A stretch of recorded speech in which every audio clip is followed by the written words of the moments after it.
Natasha Winters clutched her worn leather portfolio against her chest like a shield. The marble floors of Café Azure gleamed under crystal chandeliers, and every surface seemed designed to remind people like her that they didn't belong. Her second-hand blazer, purchased from a thrift store 3 months ago, felt scratchy against her skin. She'd paired it with her only professional pants, the ones with the carefully hidden mend along the left knee. She was early. Ridiculously early.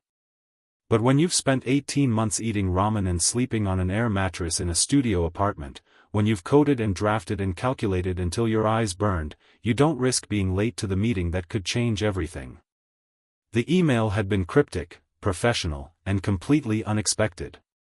Someone wanted to discuss her patent. The one patent Derek's lawyers had laughed at during the divorce proceedings. Natasha ordered a black coffee, wincing at the $8 price tag, and found a small table near the window. Outside, November rain created rivers down the glass. She checked her phone for the 100th time. The message simply said 3 o'clock, Café Azure, come alone. It was signed by someone named Hiroshi Tanaka, representing Zenith Global Development. The ghost from her past. Well, if it isn't Natasha the nobody. The voice hit her like ice water. She looked up, and there he was. Derek Rothwell, her ex-husband, standing with that same predatory smile that had once made her heart flutter and now made her stomach turn. He looked exactly as he always did, expensive. His charcoal suit probably cost more than her entire month's rent. His shoes were polished to a mirror shine. And wrapped around his arm like an accessory was Sienna Fox, his girlfriend, whose entire career consisted of posting photos of expensive handbags and promoting detox teas. Derek, Natasha said quietly, trying to keep her voice steady. She looked back down at her coffee cup, praying he would just walk away. He didn't.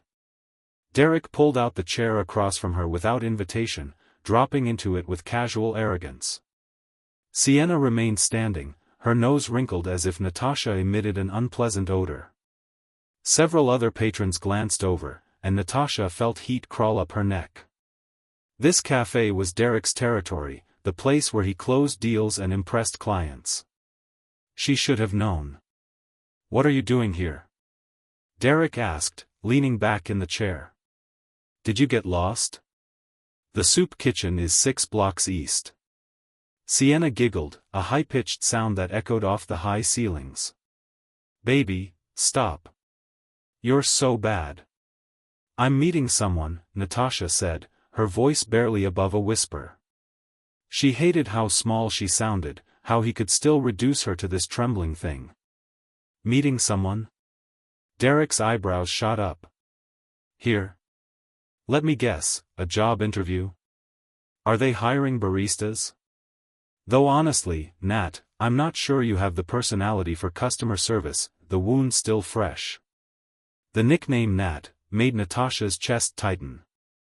He used to whisper it during their early days when they were partners in every sense.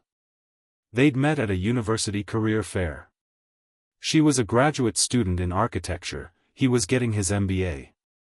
She'd been presenting her thesis project, a revolutionary design for affordable housing using recycled materials and passive solar design. Derek had stopped at her booth, asked intelligent questions, and smiled like he understood her vision. Within 2 years, they were married. Within 4, they'd founded Rothwell Designs together. She was the architect, the dreamer, the one who stayed up until dawn sketching impossible buildings that breathed with the environment. Derek was the businessman, the one who knew how to talk to investors and city planners. It worked. It worked beautifully. Until it didn't. The cracks appeared slowly. Derek started introducing himself as the founder of Rothwell Designs, forgetting to mention her. At meetings, he'd explain her concepts to clients using simpler language, as if translating. "What Natasha means," he'd say, "is that we can save you money." Then came Sienna.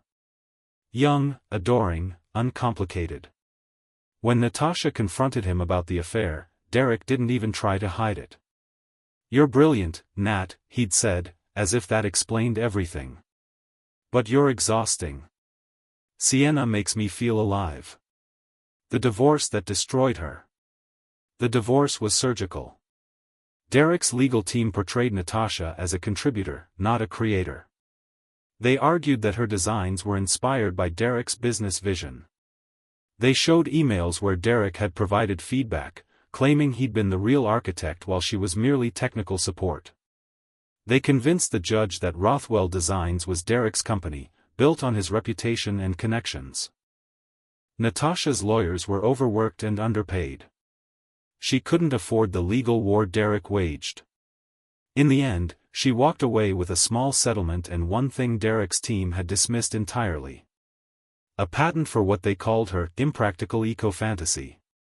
It was a design concept for buildings that didn't just reduce carbon, they absorbed it. Buildings that could clean the air while housing people. Derek's lawyers had literally chuckled in the courtroom. Mrs. Rothwell can keep her science fiction, his lead attorney had said. My client will keep the actual business. The mockery continues.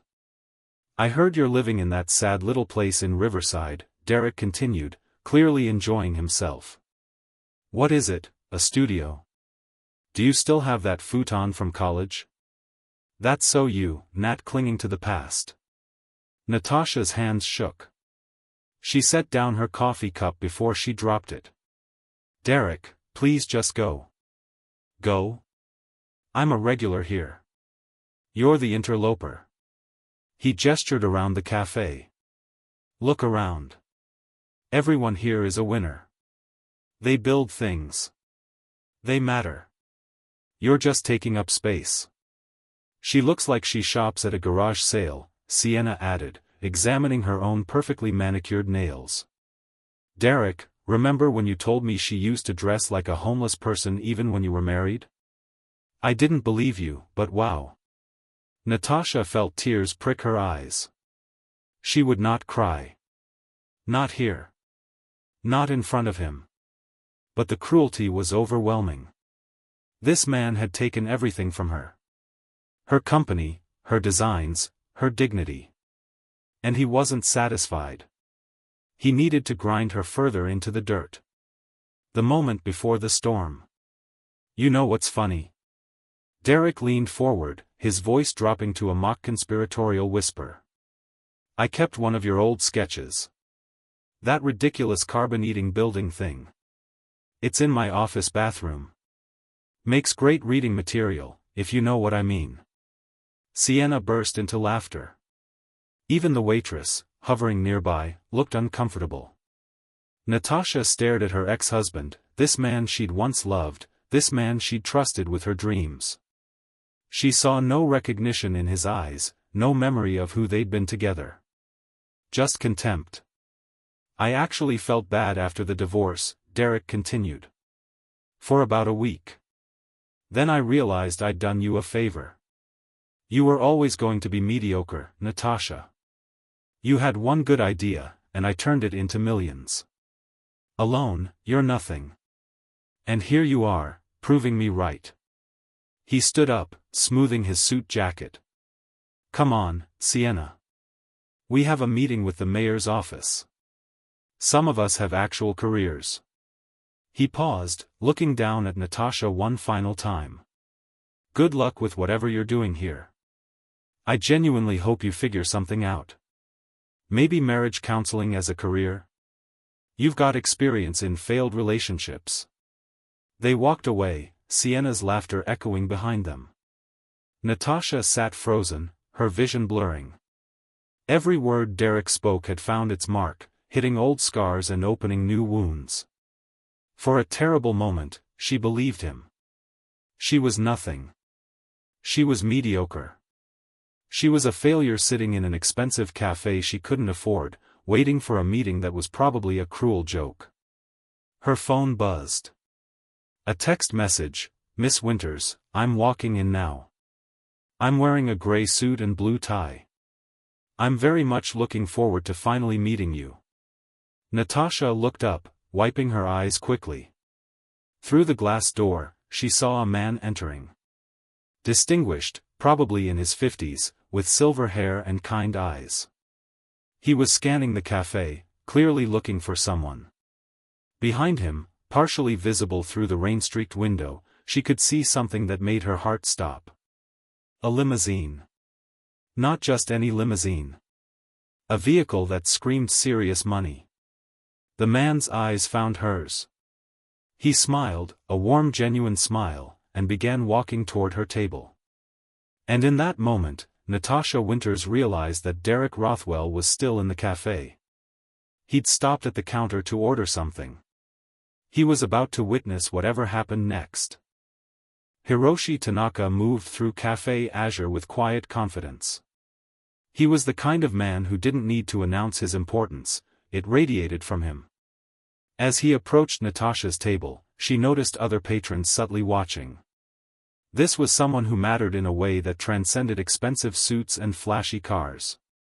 "Miss Winters," he said, extending his hand. His grip was firm but gentle. "I apologize for the cryptic message. I wanted to meet face to face. I'm Hiroshi Tanaka, Chief Innovation Officer for Zenith Global Development." Natasha shook his hand, acutely aware that her palm was probably sweaty. "Thank you for coming. I wasn't sure if the meeting was real." Hiroshi smiled. "Very real. May I sit?" As he settled into the chair Derek had vacated moments before, Natasha saw her ex-husband freeze at the counter. Derek was staring at them, his espresso order forgotten. She saw the exact moment recognition hit him. His face went pale. Hiroshi Tanaka was a legend in international development. If he was sitting with Natasha, something significant was happening. The patent they mocked. "I've been searching for you for 6 months, Hiroshi began, pulling a tablet from his briefcase. "Your patent, the one for carbon-negative architecture, it appeared in a database search I was conducting. At first, I thought it was theoretical, academic work. Then I read deeper." He turned the tablet toward her. On the screen was her design. The building she'd dreamed of creating, drawn and calculated during the darkest nights after her divorce. It was a structure that used living walls, specialized concrete mixtures, and innovative air circulation systems to actually pull carbon dioxide from the atmosphere. Not just reduced emissions. Actual atmospheric cleaning. "Miss Winters, this isn't just brilliant. With the new global climate regulations being implemented next year, this technology is about to become mandatory in 17 countries. Your patent covers the core methodology." Natasha's hands trembled as she looked at the screen. "I don't understand.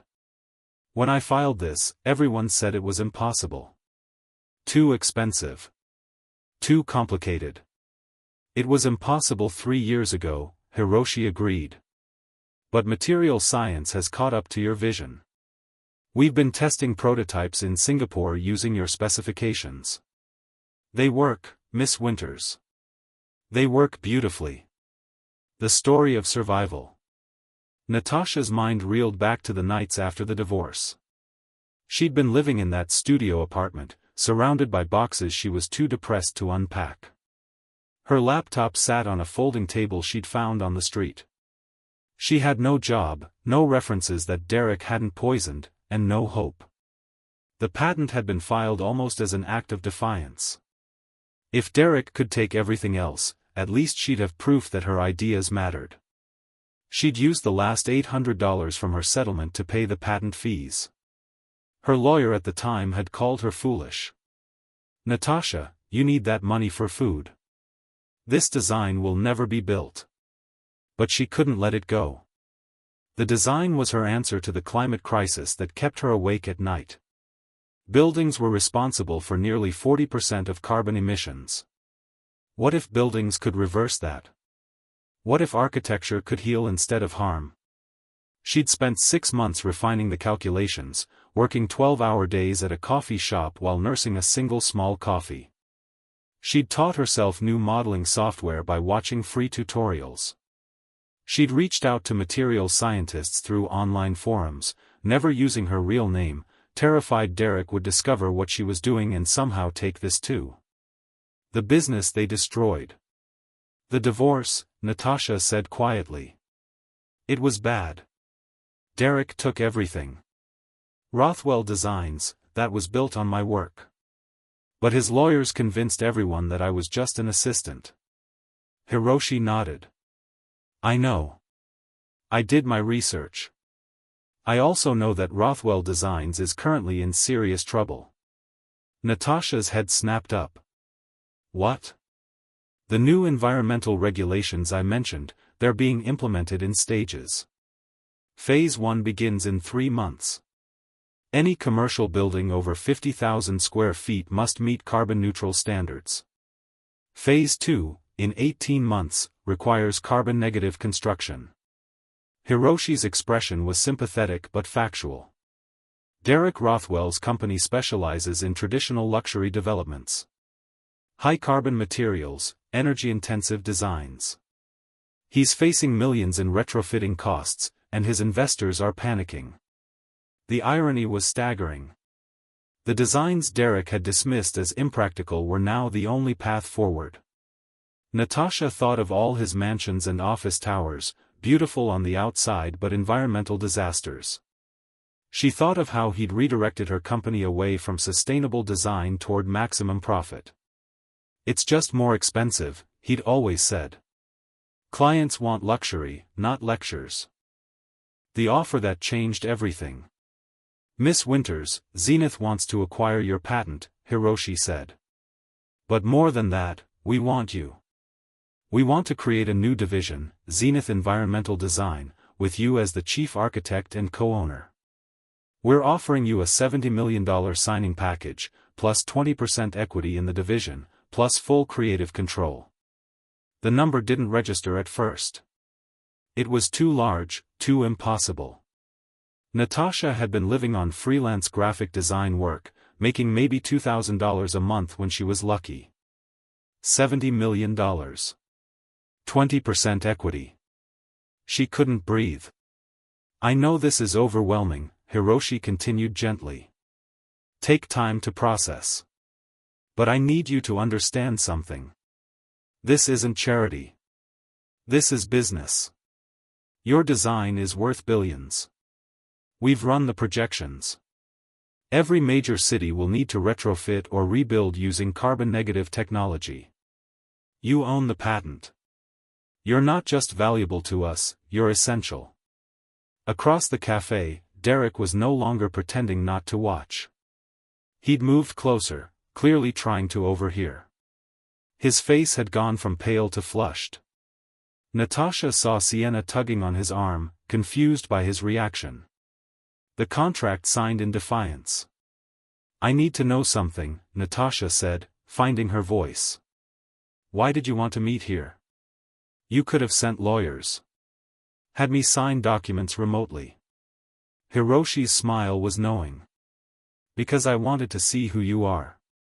Patents and designs are one thing. Character is another. Zenith doesn't partner with people who crumble under pressure. I wanted to see if you had the strength to lead. And do I? I watched how you handled your ex-husband's cruelty 10 minutes ago, Hiroshi said quietly. You didn't fight back. You didn't cause a scene. You maintained dignity when he had none. That tells me everything I need to know. He'd seen it. Of course he'd seen it. Everyone in this cafe had probably witnessed her humiliation. But Hiroshi hadn't seen weakness. He'd seen strength. The realization made Natasha's eyes sting with tears, but this time they weren't from pain. I have a contract here, Hiroshi said, pulling papers from his briefcase. You can take it home, have lawyers review it. Or, if you're comfortable, we can sign now. Either way, my offer stands. Natasha thought about the studio apartment waiting for her. The air mattress. The ramen. The rejection emails from jobs she was overqualified for but couldn't get because Derek had poisoned every well in the industry. She thought about the nights she'd cried herself to sleep, wondering if he was right, if she really was nothing without him. Then she thought about the design. Her design. The one thing they couldn't take. The seed that had grown in darkness into something magnificent. "I'll sign now," she said. The moment of vindication. Hiroshi produced an elegant pen. Natasha read through the contract quickly, her architectural training making her detail-oriented. Everything he'd promised was there, in clear legal language. She signed her name on 4 separate pages. Natasha Winters. Not Natasha Rothwell. She'd taken back her maiden name after the divorce, reclaiming the identity Derek had tried to erase. "Congratulations," Hiroshi said, shaking her hand again. "Welcome to Zenith. We'll have a press conference next week to announce the partnership. I hope you're ready for attention." "I'm ready for a lot of things," Natasha said, surprised by the steadiness in her voice.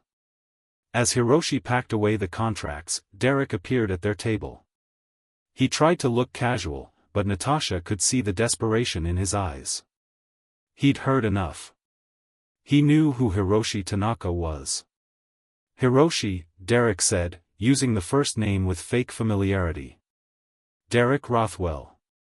I don't think we've been properly introduced." Hiroshi looked up, his expression polite but cold. "We haven't. I'm here on private business." "Right, of course. I just wanted to say hello. I'm actually in the development business myself. Rothwell Designs. Perhaps you've heard of it?" Derek's smile was strained. "I'd love to discuss potential partnerships." "I'm familiar with your work," Hiroshi said. "I'm afraid Zenith won't be pursuing partnerships with Rothwell Designs. We have different values." The rejection was surgical. Derek's face tightened. He looked at Natasha, finally, really looked at her. She saw the moment comprehension dawned. The papers. The meeting. The handshake. His ex-wife, the one he'd called mediocre, had just signed something significant with one of the most powerful developers in the world. "Natasha," Derek said, his voice uncertain for the first time in years. "What is this?" "This," Natasha said quietly, "is a business meeting. Some of us have actual careers." His own words, thrown back at him. Derek's face flushed red. "What did you sign?" "That's private," Hiroshi interjected, standing. "Miss Winters, shall we? The car is waiting." He offered his arm. Natasha stood, picking up her worn portfolio. As she walked past Derek, she paused. "That patent you mocked? The one in your bathroom? You might want to frame it instead. It's about to change the entire industry." She left him standing there, speechless. As she stepped outside into the November rain, she saw the limousine Hiroshi had mentioned. The press conference took place in Zenith Global's Manhattan headquarters, a gleaming tower that seemed to touch the clouds. Natasha stood backstage, wearing a designer suit that Hiroshi's team had insisted on purchasing for her. It fit perfectly, tailored to her exact measurements. She barely recognized herself in the mirror. "Nervous?" Hiroshi asked, appearing beside her. "Terrified," Natasha admitted. "Good. Fear keeps us sharp." He smiled. "Remember, you've already done the hard part. You created something revolutionary. Now we're just telling people about it." The auditorium was packed with journalists, industry leaders, and investors. Natasha saw faces she recognized from magazines, people who shaped the construction and development world. As she walked onto the stage, camera flashes erupted like lightning. She took her seat next to Hiroshi at a long table bearing the Zenith logo. Hiroshi spoke first, his voice carrying easily through the space. "Thank you all for coming. Today, Zenith Global Development is proud to announce a partnership that will reshape how we build our future. We've acquired exclusive rights to a revolutionary carbon-negative construction technology, and we're establishing a new division to implement it globally." He gestured to Natasha. "I'd like to introduce Natasha Winters, architect, innovator, and the mind behind this breakthrough. She'll be leading Zenith Environmental Design as chief architect and equity partner. The applause was polite but curious. Natasha approached the microphone, her heart pounding. She'd prepared remarks, but suddenly they felt inadequate. Instead, she spoke from the heart. 5 years ago, I had a dream, she began. Buildings that don't just exist in the environment but actively improve it. Structures that breathe clean air back into our atmosphere while providing homes and workplaces. Most people told me it was impossible. She clicked to the first slide, showing her design. This is possible. With new materials and engineering, we can construct buildings that absorb carbon dioxide, purify air, and operate at net negative emissions. Zenith Environmental Design will make this standard, not exceptional, the world watches. The questions came rapidly. Journalists wanted details about costs, timelines, and scalability. Natasha answered each one with precision, her architectural expertise shining through. She explained the living wall systems, the specialized concrete that sequestered carbon, the ventilation innovations that turned buildings into massive air purifiers. One journalist raised his hand. Miss Winters, weren't you previously associated with Rothwell Designs? Why wasn't this technology developed there? The question hung in the air. Natasha saw Hiroshi tense slightly beside her, ready to intercede. But she had this. I co-founded Rothwell Designs, Natasha said clearly. But the company chose to prioritize traditional luxury development over environmental innovation. This technology needed a partner who understood its value. Zenith provided that partnership. It was diplomatic, professional, and absolutely devastating for anyone who understood the subtext. Several journalists immediately began typing on their laptops. This was news within news. After the conference, Natasha's phone exploded with messages. Congratulations from old colleagues. Interview requests. And one message that made her breath catch. From Derek. We need to talk. Urgent. She deleted it without responding. The collapse of an empire. Over the following weeks, Natasha watched from her new corner office as Derek's world crumbled. The environmental regulations Hiroshi had mentioned went into effect. Rothwell Designs, heavily invested in traditional construction, was caught completely unprepared. Their stock price plummeted. 3 major projects were cancelled when they couldn't meet the new carbon-neutral requirements. Natasha learned through industry contacts that Derek had frantically tried to license carbon-negative technology from other firms, but the patents were either unavailable or prohibitively expensive. Her patent, the one his lawyers had dismissed, was the most comprehensive and affordable option. It was also the one technology he couldn't access, because she owned it and Zenith controlled it. The irony was poetic. The very design he'd mocked was now the golden ticket, and he'd let it walk out the door attached to the wife he betrayed and destroyed. Derek tried calling multiple times. He sent emails to her new Zenith address. He even showed up at the building once, but security turned him away. Natasha had left explicit instructions. No contact with Derek Rothwell under any circumstances. She heard through the grapevine that Sienna had left him. Apparently dating a failing businessman wasn't as glamorous as dating a successful one. There was a certain satisfaction in that, though Natasha found she cared less than she'd expected. Revenge felt hollow compared to the joy of building something meaningful. The project that defined her. Zenith Environmental Design's first major project was a residential tower in Seattle. 30 stories of apartments using Natasha's complete design system. She worked 18-hour days, but unlike the exhausted years with Derek, this felt purposeful. She had a team of brilliant engineers and architects who respected her ideas and contributed their own innovations. The Seattle Tower, as it became known, was completed in 14 months. It was beautiful, a structure of glass and living greenery that seemed to grow from the earth rather than dominate it. More importantly, it worked. Environmental monitors showed the building was absorbing the equivalent carbon output of 4,500 cars annually.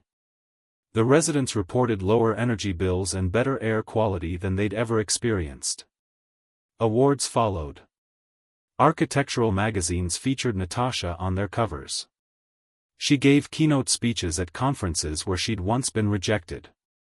Job offers arrived daily from firms wanting to poach her, but she was exactly where she wanted to be. The final confrontation.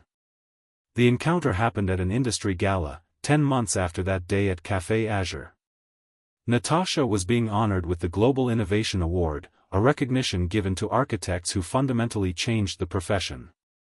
She wore an elegant black gown, her hair styled professionally, her confidence visible in every movement. She was networking with a group of Japanese developers when she felt someone watching her. She turned and saw Derek standing alone near the bar. He looked diminished somehow, though his suit was still expensive and his posture attempted confidence. But there was something broken in his eyes. He approached slowly, as if expecting her to flee. Natasha excused herself from her conversation and waited. Let him come to her. Let him make the first move in this final dance. Natasha, Derek said when he reached her. His voice was quiet, nothing like the booming confidence she remembered. You look incredible. Thank you, she said simply. I've been trying to reach you. I know. An awkward silence stretched between them. Derek ran a hand through his hair, a nervous gesture she'd never seen from him before. I wanted to say congratulations. The Seattle Tower is remarkable. You always were brilliant. Was I? Natasha asked, her tone neutral. That's not what you said at Café Azure. Derek flinched. I was cruel. I'm sorry. I was cruel during the divorce, too. I was cruel throughout our marriage, really. He looked at his expensive shoes. I convinced myself you needed me. That your talent only mattered because I knew how to market it. I was wrong. Yes, you were. Rothwell Designs is filing for bankruptcy, Derek said quietly. Next week. I've lost everything. The company, the house, the investments. All of it. Natasha felt nothing. No satisfaction, no pity. Just neutral observation of facts. I'm sorry to hear that. Are you? Derek looked up, searching her face. You have every right to be celebrating. I'm not celebrating your failure, Derek. I'm celebrating my success. There's a difference. Natasha sipped her champagne.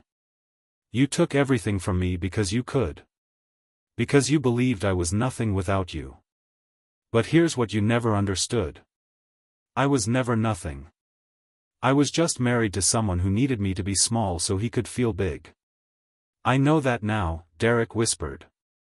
I've had a lot of time to think. To realize what I lost.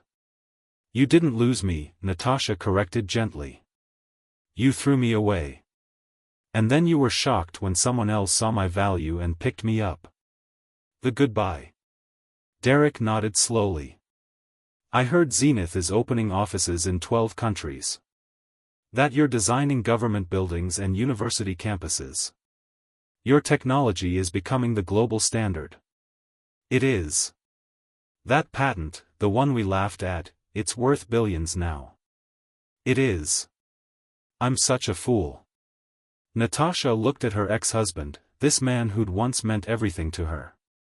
She felt no hatred, no lingering love, just a distant sadness for time wasted. Derek, I need you to understand something. This isn't about you anymore. This was never really about you. This is about me proving something to myself. That I have value. That my ideas matter. That I could survive losing everything and build something even better. You proved it, Derek said. To everyone. No, Natasha corrected.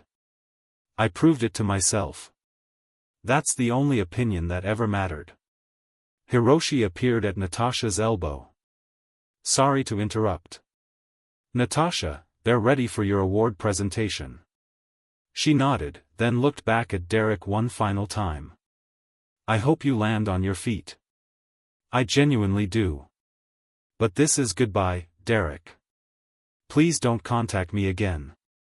She walked away, and this time there was no trembling, no tears, no looking back. On stage, accepting her award, Natasha looked out at an audience of peers who respected her brilliance. She thought about the journey from that studio apartment to this moment. She thought about the patent filed in defiance and desperation. This award represents more than personal achievement, Natasha said into the microphone. It represents the power of resilience. Many people told me my ideas were impossible. Some people told me I was nothing without them. I'm standing here tonight because I stopped listening to people who underestimated me and started listening to the voice inside that said keep going. The applause was thunderous. Later, at the after-party, Natasha stood on a balcony overlooking the city. Below, millions of lights twinkled like earthbound stars. Somewhere down there was the studio apartment where she'd rebuilt her life from nothing. Somewhere was Café Azure, where Derek had tried to destroy her one final time. She pulled out her phone and looked at the screen. Messages from her team about new projects. Emails from universities wanting her to speak. An invitation to advise the United Nations on sustainable development. She also saw one last message from Derek, sent 10 minutes ago. I'm sorry isn't enough. But I am. You were always the engine. I see that now. I hope you're happy. Natasha typed a single word in response, I am. Then she blocked his number, slipped her phone back into her purse, and returned to the party. Her party. Her triumph. Her life. The woman in the beige cardigan was gone. In her place stood Natasha Winters, architect, innovator, and builder of futures. She'd been thrown away like garbage and transformed into gold. And the best part? She'd done it herself.